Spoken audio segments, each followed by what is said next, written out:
How are we doing on this Monday morning? And yes, you saw a blooper with the intro because dummy me forgot to mute, my link to the stream. So let's see who we're saying good morning to this morning. We have a Sir Wolfie, we have a Reality Check, and we have a Jason Brazeal so far. Oh, and a Thorn Inside. Good morning, everybody. How's everybody doing on this Monday morning? Yes, it is the first day of the week, and most people tend to moan and groan on Monday, but without Monday, everybody would hate Tuesdays. Think about that little piece of philosophy. Oh, and congratulations, we survived the supposed apocalypse that was supposed to happen on the 23rd when a rogue planet smashed into us. You're still here, life goes on, This, as far as I'm concerned, apocalypse until I have my seafood Alfredo and cheesecake. That's just the way it has to work. Oh, seriously. If, in essence, for reals, the world was supposed to end tomorrow, what would be your last meal? Type that in the live chat for me, just for fun and giggles. We're going to start it off on a fun note this morning. There were 2 live streams this weekend. One was, last week on Thursday, the Fire and Fury, where I went through the sanctions. I'm going to have to update the sanctions. I will probably be doing that in a blog post so I can be a little more thorough with that. Got to write that down on my to-do list so I don't forget. Let's see. Saturday, I did a reading and a commentary on the President's UN address. I had a couple of guests. We did a really good breakdown, I feel, of the speech. Got a lot of positive feedback from it. Reality was there, so was Sir Wolfie. There were a few others that were there that watched that stream. So we got that done. Had a little bit of fun on Sunday. That's why there wasn't a live stream on Sunday. But I think starting about 5 p.m. Eastern Standard Time on Sundays, we are going to start bringing back the old-time radio show live stream cast. Well, everybody seemed to like that, so that's going to be its new time slot to make sure that everybody can show up for it. So that's what's going on there. Let me see. Oh, yes. We are that close now to Ronan going on the road. Tomorrow he is going to finish buttoning up everything he needs to button up, including talking to a trucking company and all that. So hopefully by the end of the week, you'll be back on the road? Well, either toward the end of the week or I may be preparing to leave out by the end of the week and everything because, they like to start their orientations on Mondays. Yeah. So with any luck, first of next week, I'll be sitting in orientation. Yay. All right, cool. So we still have a couple of rough weeks to go with little or no money or whatever money we can get in. So as Nightbot says on a regular basis, This wonderful channel and all the other channels that you see my content on are supported by the lovely viewers in the live chat, as well as anybody who watches the stream after the live chat is said and done with. So thank you for all your support. So let's get on with the news, shall we? Friday, out of Compton, CBS. Out of Compton, California, 36 arrested and 3 girls rescued in human trafficking ring. So that happened Friday. Comes out of Compton, California. A raid ended in 36 arrests, 16 men, 13 women, with 4 more arrested on prostitution charges. Girls were identified as commercially, sexually exploited. These were minors. 3 men were caught trying to solicit undercover detectives. The raid and busts were conducted by Los Angeles Regional Human Trafficking Task Force, which is a joint task force from different departments and different agencies. They all got together, they did this raid, and they busted everybody. Shit, we lost 2 weeks of pay and 2 cars this past month, but after rent, I can help out, man. Thanks, reality, but if it stretches you too thin, don't worry about it. Worry about yourselves first. We'll manage somehow, some way, somewhere. But we appreciate any help you guys can give us. That's all we're saying. All right, Saturday, the big story was Free Speech Week was canceled. I'm sure everybody heard about that on Saturday because it was touted out on Friday to happen, but didn't. Berkeley Patriots was set to being on Sunday and run for 4 days. The funding was pulled, which is why it was canceled. It was to include speakers from all political leanings. Themes for each day included feminism, Silicon Valley, Islam, and higher education. Speculation states that there was going to be people there rioting and doing violent protests. Of course they were. Which is why the funding got yanked. And without a student body or a person to actually fund it from the university itself, it couldn't possibly happen. School bus. All right, see you when you get back from the school bus. Sunday news. Sunday, the Twitter absolutely exploded with pictures of NFL teams taking a knee. Hashtag take a knee was actually trending on Sunday because, in my opinion, just about every football player that took a knee lost their nut. Opinion, they have no reason to be protesting. They're overpaid, overpampered. They have the top amount of health care that you could possibly have for an athlete. They do a pastime that middle-aged men go to a free recreational park to do or goof off with in somebody's backyard on Thanksgiving. Morning, Batman. How are you doing? So that's my take on it, my preliminary take on it. I am going to be doing a pre-recorded content video where I attack it from a business standpoint as well as a patron standpoint. So stay tuned for that. There were also people burning their NFL jerseys because they're getting sick and tired of politics being in their sports. Let's see. Merkel is voted into power again. Exit polls are pointing toward Merkel being in power for a 4th term. She's in office now. 33.2% of the vote. However, Alternative for Germany, or AFG, grabbed 13.1% of the votes, which means they're in parliament now. They actually have seats in parliament, which is unprecedented. This is the lowest since 1949 that she's been voted in.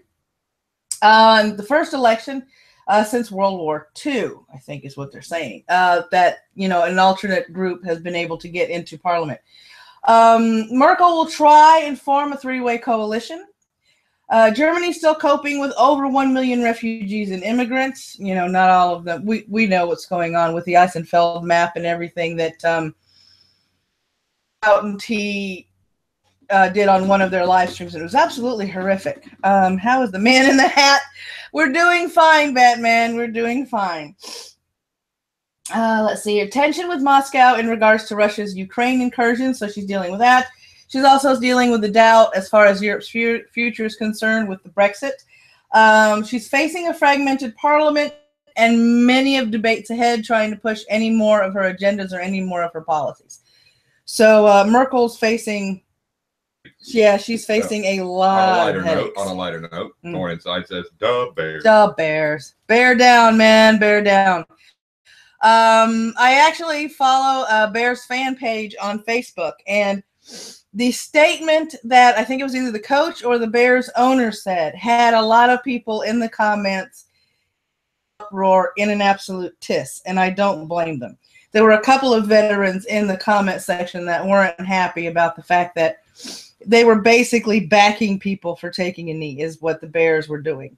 A lot of teams were doing that too. However, there is a bright spot in all of this before we move to Monday news. Who you're seeing on your screen, Broncos defensive end by the name of Derek Wolfe. He actually issued a statement to Sports Illustrated, and this is what he had to say. Good morning, Fen.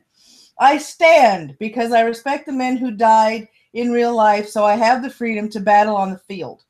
Paying tribute to the men and women is why I stand, but everyone these days likes to find a reason to protest, and that's their right. It's America, and you are free to speak your mind, Wolfe said. I just feel it's disrespectful to the ones who sacrificed their lives, and it's maybe the wrong platform. But like I said, to each their own, it's America, the greatest country in the world, and you reside here. Then why do you stay? There are a lot worse places in the world to call home. Proud to be an American. So, at least there's one person on the Denver Broncos team that I like and can respect. Well, if teams want to support that, don't support them. Right. That's exactly right. That's kind of our stance on the matter. Exactly. And this is just, a personal opinion from Maddie and myself. And we will not support people that do not want to back and support people, the flag and what it represents. It represents a lot of people throughout the ages that have died to ensure that we have the freedom basically to say what we want to say, like it or not, without consequence.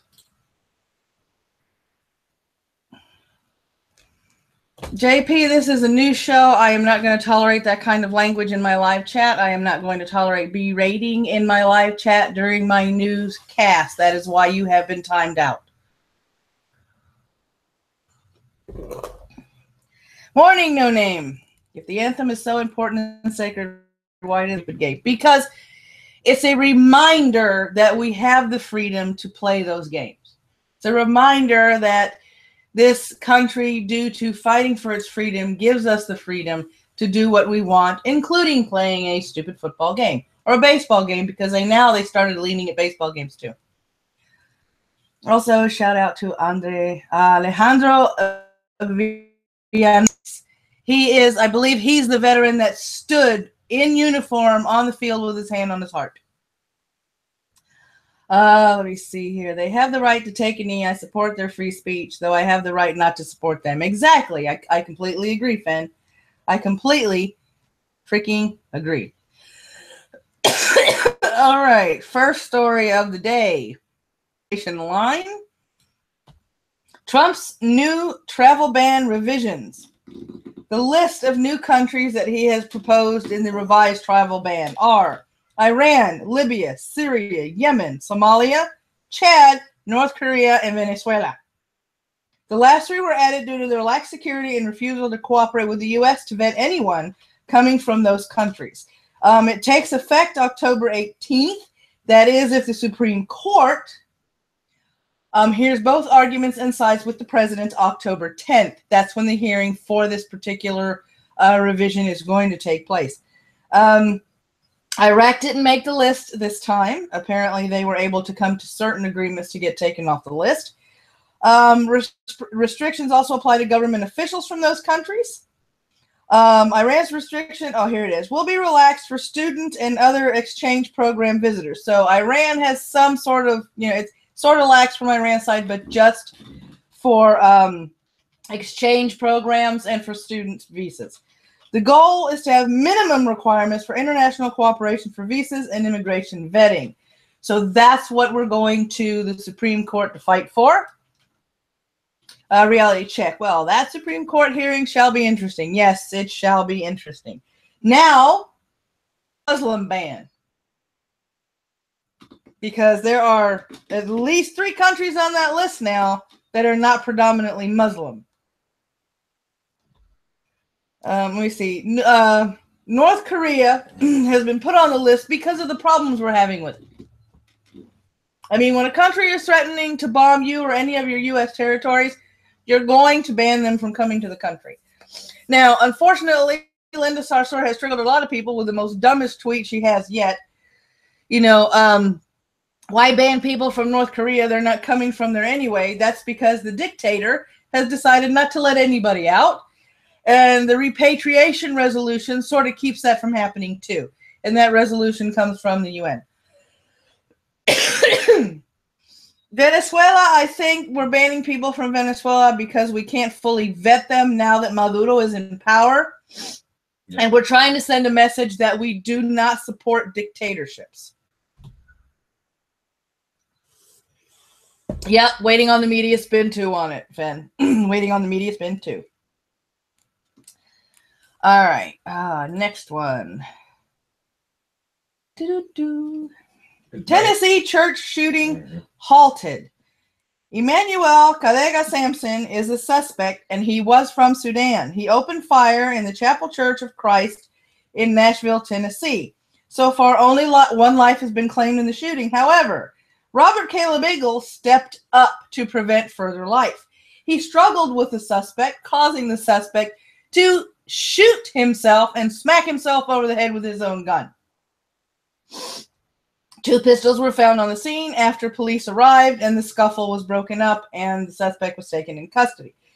Mr. Engel's statement, quote, "I do not want to be labeled a hero. The real heroes are the police, first responders, and medical staff, and doctors who have helped me and everyone affected," unquote.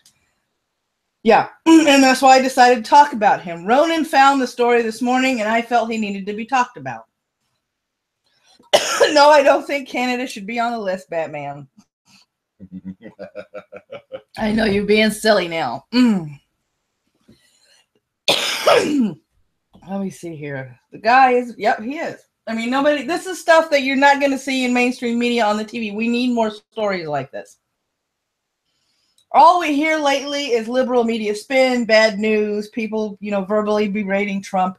We need more stories of people stopping shootings. Yeah, exactly. Jason Brazeal, why are you shooting yourself? Huh? Why are you shooting yourself? Self over the head. He got himself shot, and then he took a beating. Exactly, he took a beating. We know what happened and everything. He started up in the wrong town. Yep. And it was a Sudanese man. Yeah, it was a Sudan. Yeah, he was from Sudan. Let me see. Uber apologizes for mistakes we've made. They've asked Transport for London to help them make things right so they can maintain their license over there in London. Uses gray ball software that can impede regulators. Anybody that knows what gray ball software is, could you please explain it to me, because I don't know that term. TUC General Secretary Francis O'Grady was quoted as saying, "I was pleased to hear Uber sort of say sorry, but it's a case of actions speak louder than words. They've got their chance now to clean up their act, stop cutting corners on safety, and pay their workers at least the minimum wage." For those of you that don't know, Uber is paid by the trip. They're not paid a minimum wage. They're paid a certain percentage of the trip price.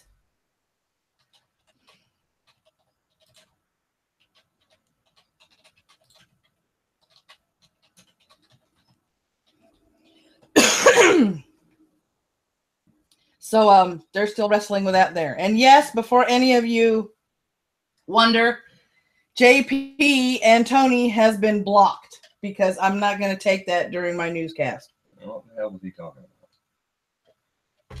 He's calling people out and cussing at him. Oh, no. You don't bring that stuff in here. No, you don't bring that stuff in my newscast. The Batman, have Uber apologized for one of their own disrespecting the continent of Hawaii yet? I don't know. I'm going to have to look that up because I didn't find that today. I'm going to have to do some digging. According to Reality Check Wikipedia, Grayball is a software tool used by the ride-hailing service Uber to identify and deny service to certain riders, including riders who Uber suspects of violating its terms of service. Okay. Yeah, you have an asshole troll mute. You have made it big. Yeah, I know, right? And I had to block him because the FUs and the GDs and the unintelligible crap. I'm sure there'll be more. That won't surprise me. Okay, here we go. Everybody is going to recognize this person. Kushner used private emails, but was it illegal? He had both types of accounts, an official one and a private one. Kushner's lawyer, all non-personal emails were forwarded to his official address. The emails were counted at fewer than 100. Abe Lowell, Kushner's attorney's statement, uses his White House email for White House business. There's no indication the private account was used for classified or other sensitive materials or information. Here is the official statement from Kushner's lawyer. Mr. Kushner uses his White House email address to conduct White House business. Fewer than 100 emails from January through August were either sent to or returned by Mr. Kushner to colleagues in the White House from his personal email account. These usually forwarded political commentary and most often occurred when someone initiated the exchange by sending an email to his personal rather than his White House address. All non-personal emails were forwarded to his official address and all have been preserved in any event. So that's what's going on with Kushner right now. I want to troll in my streams. About to sell troll Fenrir later. Be careful at work, Fenrir. Be careful at work. So that's what's going on over there. Everybody thought it was something because, oh my God, Hillary did it too. Hillary did it too. So now, Trump's camp is doing it. No, Trump's camp is doing it legally. He's forwarding any addresses he deems as official to his White House email, which is what he should be doing. That is the prudent thing to do. Yeah, reality check. Seriously, we're going to have that issue again? Ugh, of all people to use a personal email. The irony. Yeah, I know.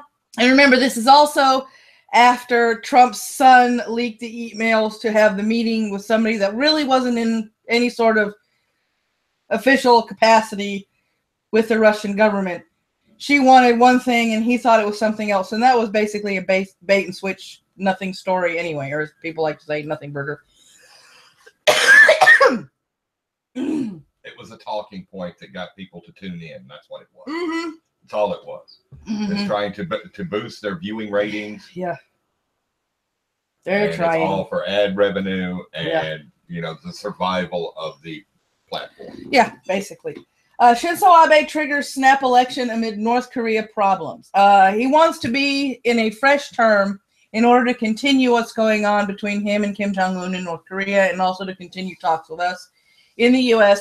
to curtail or completely stop what Kim Jong-un is doing in North Korea. He's gaining ground. He's had some political scandals. I'm going to have to look into those. I don't know what scandals they're talking about because I don't follow Japanese politics. Voters approve of Shinzo's hardline stance of North Korea. Shinzo Abe was quoted as saying, "The election, which is the core of democracy, should not be influenced by the threats of North Korea."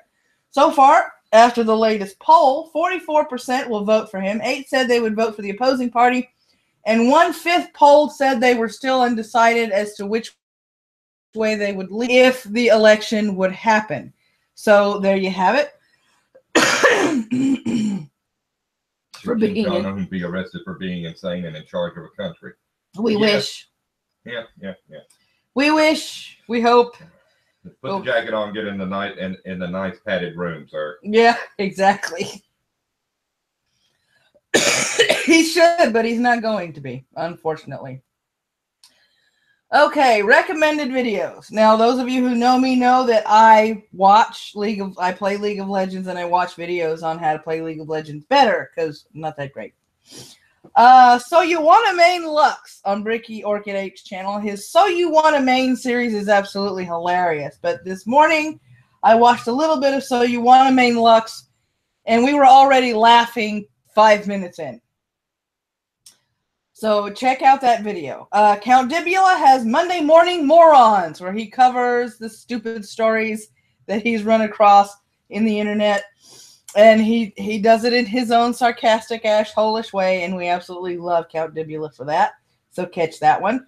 Dire Wolf, TYT and Silent Killers. He talks about the fact that they are completely off the mark as far as silencers are concerned. How is our Monday? Lord of Cancer, our Monday is going pretty good so far. Pretty good. How's yours going? No, he's not under the covers. He's behind me with his head on my pillow. I don't know if you guys can... Let me see, get out of the way.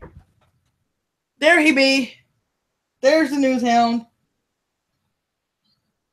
He got into something he shouldn't have yesterday, and his tummy's not doing so great. So he's just sort of here. The last recommended video is from EJ Cake, an up-and-comer in the YouTube scene. The title of the show is Queer Kids Tries to Break Kids on Privilege. And he takes them on in his humorous way and in his insightful way. So check out those 4 videos today when you have time to. Let me see. Live stream announcements.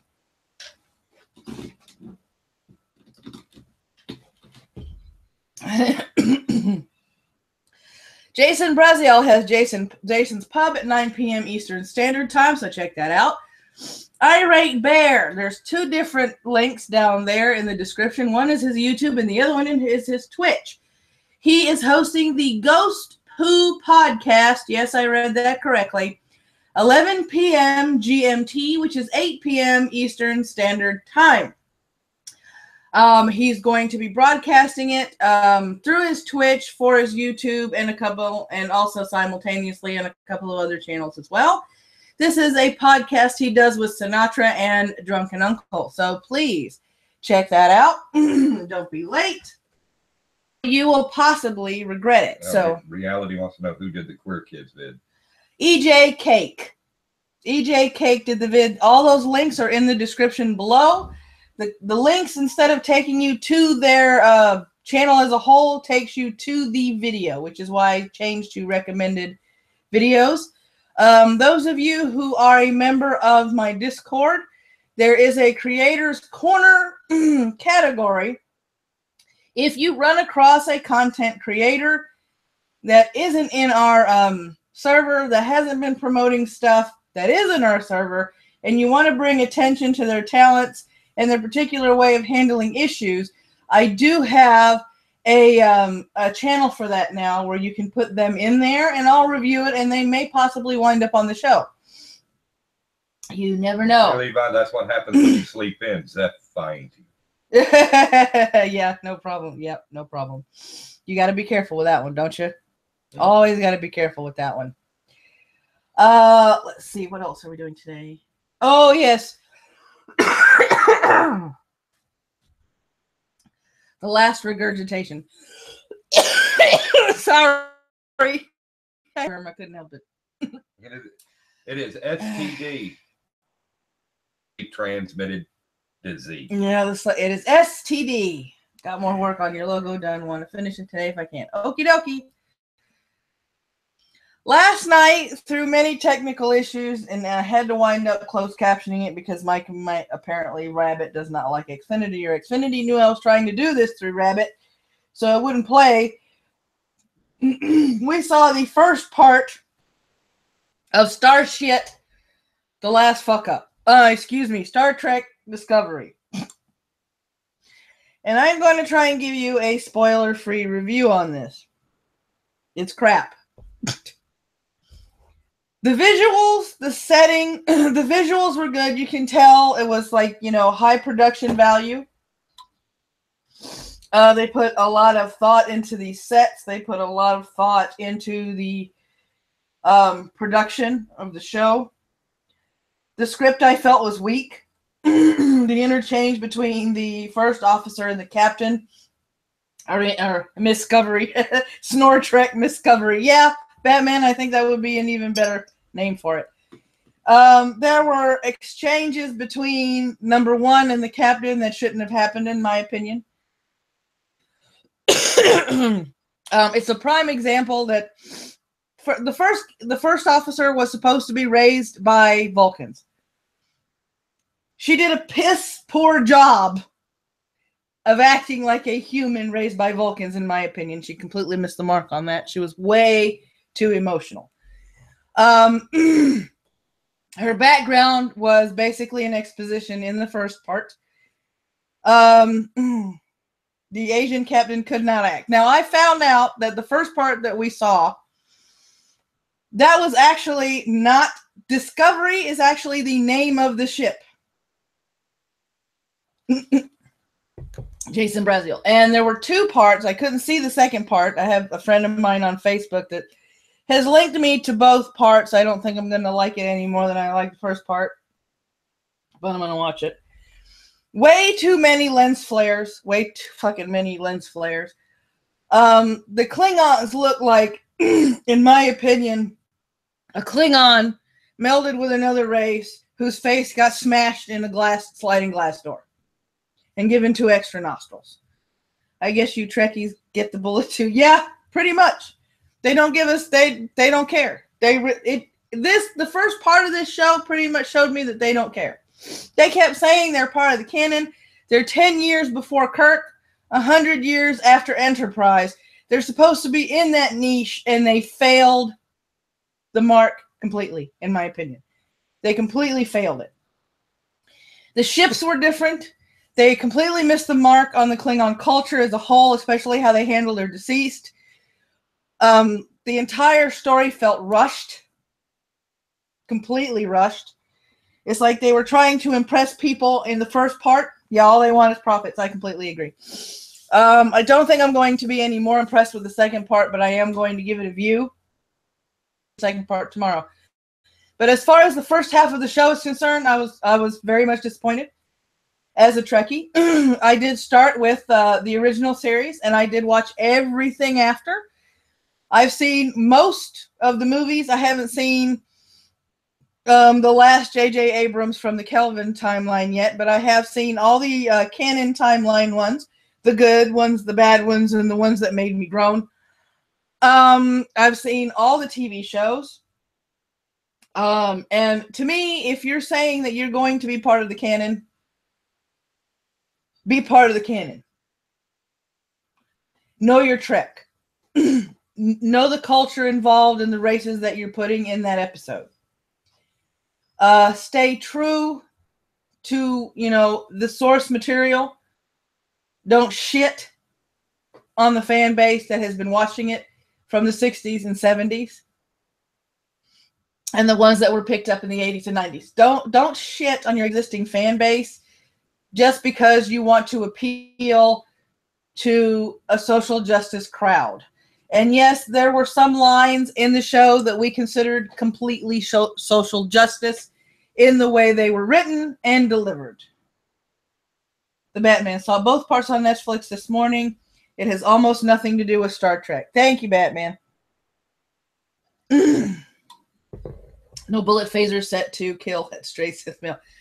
It's just the phasers, some of the tech was out of sync with the timeline, because the phaser that was shown that was 10 years before Kirk was the same phasers that they used. It was the Type 2 phaser. It was the Type 2 phasers. And 10 years before Kirk, they didn't have that technology. They used holographic transmissions for communications, which nobody's ever used. Kirk didn't even have. I mean, everything was on screen. It's on screen all the way through DS9. I mean, be consistent. Don't completely mash up the timeline. Jason Brazeal, why would they want all of those decades-long loyal fans when they can dwindle the audience to the right people like Marvel did? If they want to make money, you know the answer to that. Fenrir, sigh, I guess I will watch it so I can bitch about that. The Batman, 10 years before Kirk, they had Pike aboard the, wait for it, Enterprise. Exactly.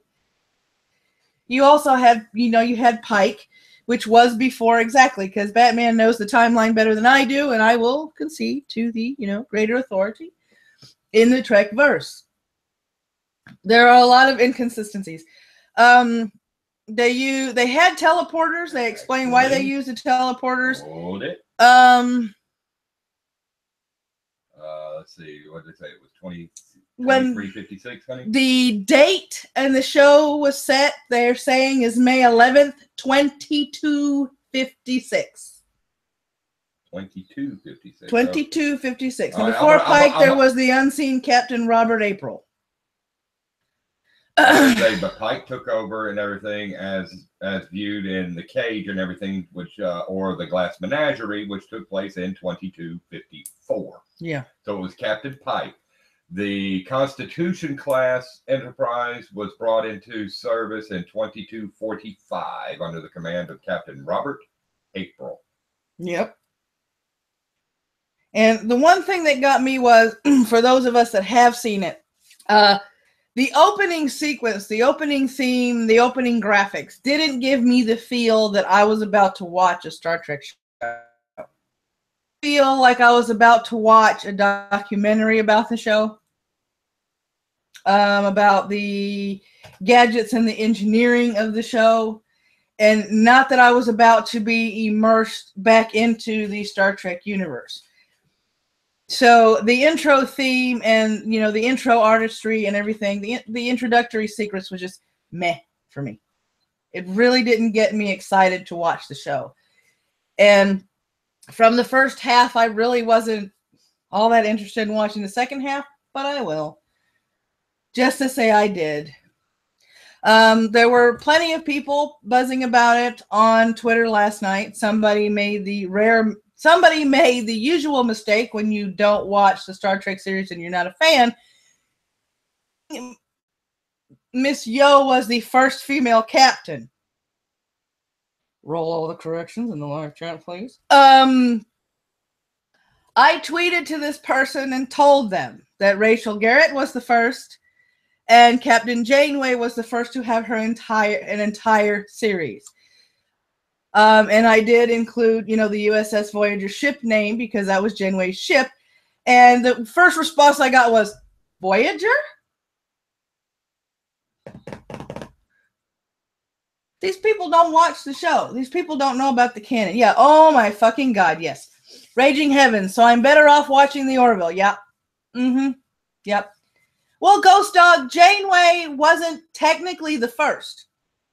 Rachel Garrett was the first. She was the one to negotiate a peace treaty with the Klingons, and she was a captain of her own ship at the time when that happened.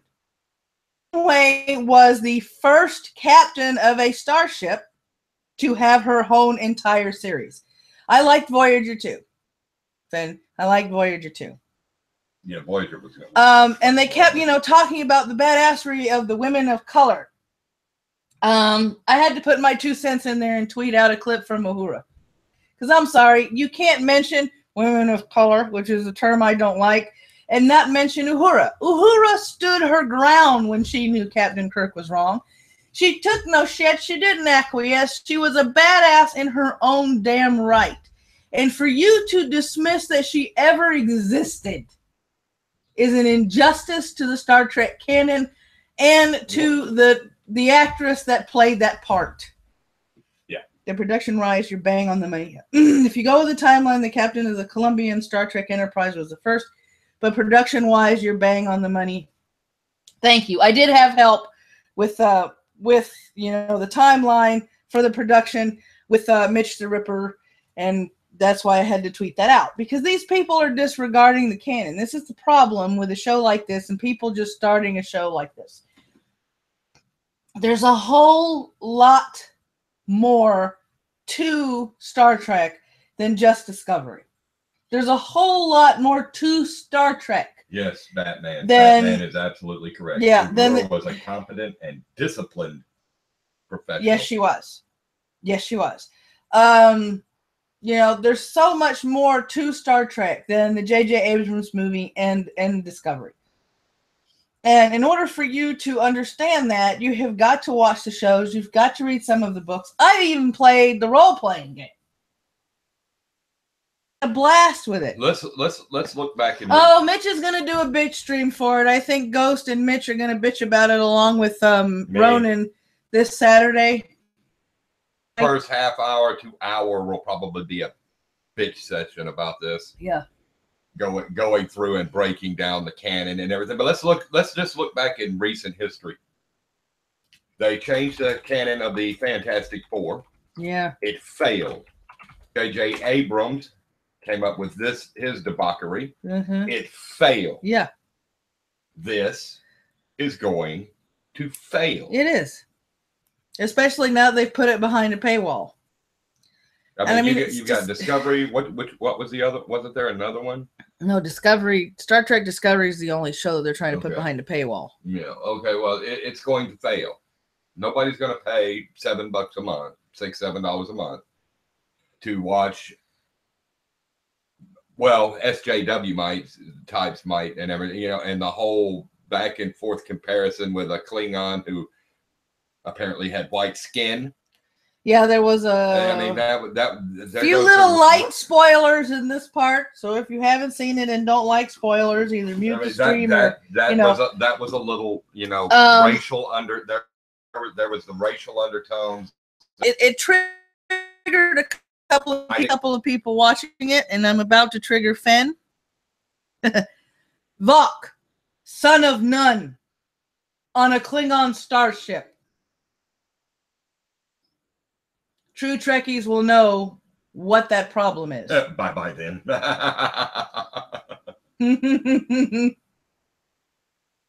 Vok, son of none, on a starship. A Klingon starship. True Trekkies will know the faux pas there. Unholy Mole. Morning, Unholy Mole. There was... Discovery Klingons don't like white Klingons. Don't want to hear this part. Okay. That's all I'm going to say. And everything, yeah, that's all I'm going to say about it. If you can, Finn, after you check it out and everything, drop us a line down in the Discord server and everything. Give us your thoughts. Yeah. And everything, maybe we can hook up and everything. We just have a rant section or just an overall general conversation about it. Ranting stream after we watch both parts, maybe. Yeah. Mm-hmm. The first half did not impress me at all. At all. There was too much with the SJW shit. Too much unprofessional shit going on in the show itself. The writing was weak. The captain was weak. The first officer was way off base for being somebody that was supposed to have been raised by Vulcans. Now we're talking Star Trek and I gotta work. I'll probably do we're probably gonna do a rant stream later on today, Unholy. So DM me and let me know when you're available and we'll shoot you a link. Parts made. I hope they never make a Babylon 5 reboot. I hope so too, because there are some things that don't need to be touched. And Babylon 5 was perfect the way it was. It's like Babylon 5 and Firefly, they don't need to touch. No, they don't need to touch. Leave it alone. And the science officer had escaped from Babylon 5. But anyway. Yeah, okay. Once again, catch Jason's Pub at 9 p.m. Eastern Standard Time. At 8 p.m. Eastern Standard Time on Irate Bear's channel, you have the Ghost Poo Podcast. All recommended videos linked directly to the video on the channels. All those links can be found below. This show is brought live on YouTube by the folks just like you. Thank you for your support and your continuing support, which you can do in many ways. Become a patron, slip us a tip in our tip jar, visit our store for jewelry, or even place a special order for a chainmail dragon in our Dragon's Den. Please check out our highlighted creators below. And until next time, my friends, may your coffee ever flow, may your caffeine be ever strong, and may you have a marvelous Monday. See you in Discord.